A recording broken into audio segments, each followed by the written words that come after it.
So guys, for the first step, you want to head over to search and type in File Explorer. Click on it. And now once you're on this, on the left hand side, you want to click on this PC. Now you want to find your Windows drive. It's going to have the Windows logo on it. Double click on that. And now this will come up. And now once you're on this, you want to double click on Program Files x86. And then click on Google. And then click on Update. You should now be having Google Updates right here. Now for some reason, if you do not have Google Update, then you want to go back to your C drive and you want to check in Program Files instead.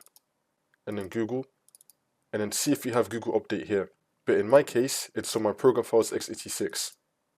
So I'm going to go back to it. So now for me, I'm in Program Files x86 and I have Google Update right here. Now once you find Google Update, you want to delete it. So I'm just going to click on it and then click on delete. And then continue.